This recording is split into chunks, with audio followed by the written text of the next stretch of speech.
perspective, I'm going to talk about Worcester. Just Worcester. Just Worcester's water. Not about the towns. The towns have their own problems. Worcester and Worcester's water is very well managed. Worcester, ever since it began, understood, thanks to our English ancestors, what water was all about, how important it was, and how we're stewards. The American Indians understood this, didn't they? Yeah. Long before there were any papal encyclicals or anything written in the Bible. The Bible is wrong. We, according to the Bible, can subdue the natural resources that God provided. No, that's not our right at all. We're damn fools if we assume that. It's a serious error. Earth Day, 1970, finally corrected that error. Now, Worcester started out with 200 people. It's all right down there at Lincoln Square. Worcester was a farming community. There was no industry. We provided everything we needed. Gradually, we began to make the things we needed. Of course, we had to have barns, we had to have houses, we had to have timber, we had to grind grain. We developed a water-powered system. English knew all about water power.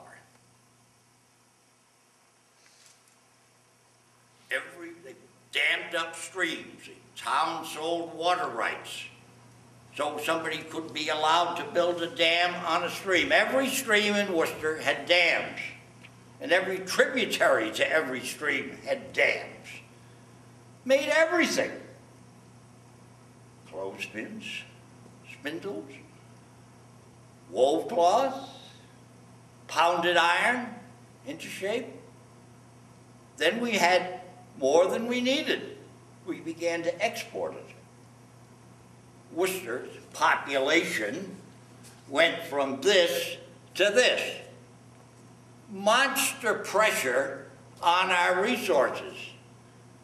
Our water system was always up to the challenge.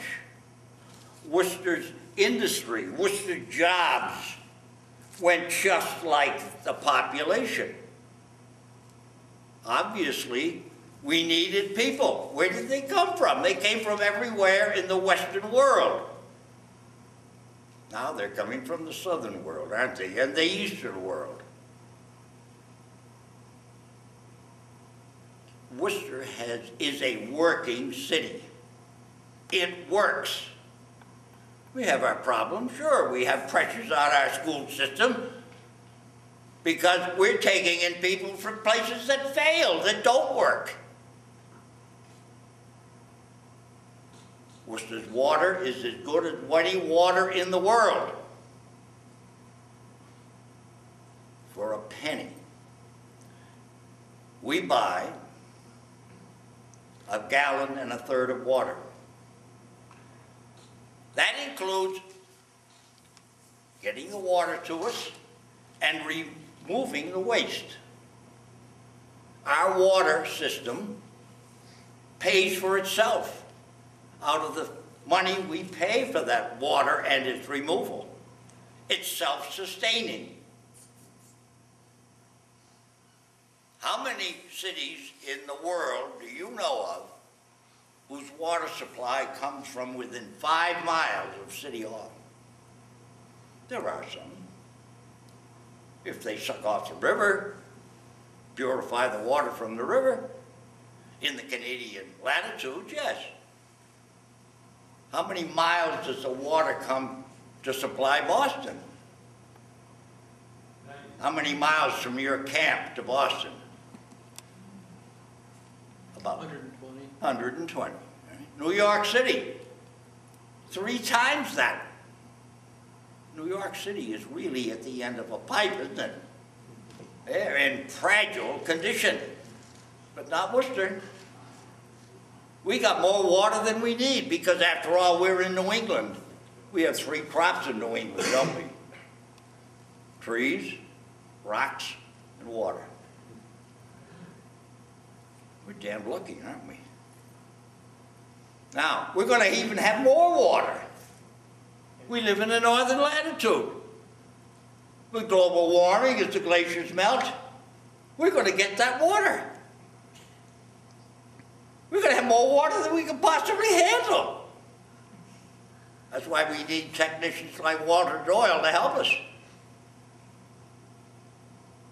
Whereas down there in the equators, latitudes, it's going to be the opposite, isn't it? They're going to die like flies because there is no water. Where are they going to get so damn hot? All the water is going to evaporate. And where, of course, are those people going to move? We're going to say, come, join us. We need you. We want you. And we'll have enough water.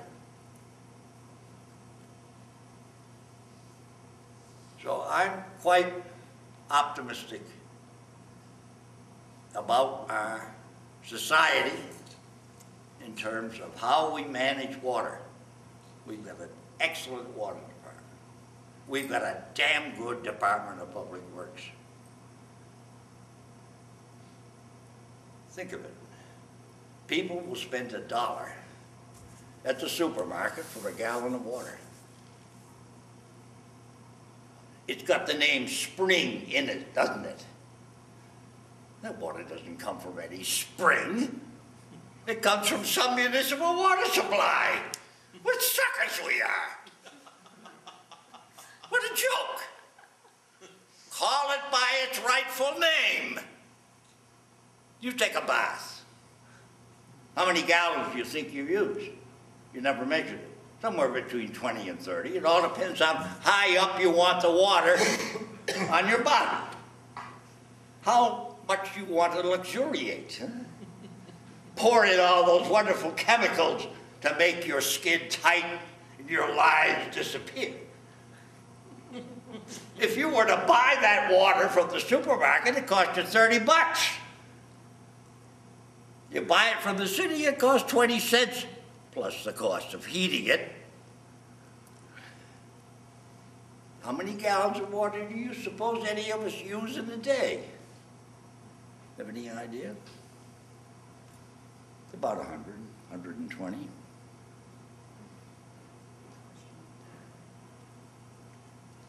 Cost $1 a day. Thank God we don't have to buy that water the way they do in some parts of the world. Can you imagine the cost of water in the Middle East, in Africa? You can't buy water in Sudan, can you? They're drinking blood, they're killing each other. Terrible, isn't it? It's awful. Our military was at war in Iraq and Afghanistan. That is our president and the military. We're not at war, are we? There's no general mobilization, so we're not at war. The people in America are not at war. But think of the water that those people have to suck up. It has to be carted over to the Middle East. It's just a terrible imbalance, isn't it? As Peter pointed out, there's a monster imbalance in this world. Some of us are privileged. Quite a few of us are privileged, actually. And I think we should be grateful for this long continuum of people who cared. Some of them were religious, some of them were not. But they cared about their fellow woman and fellow man. And Worcester's water system is one very fine example. Thank you.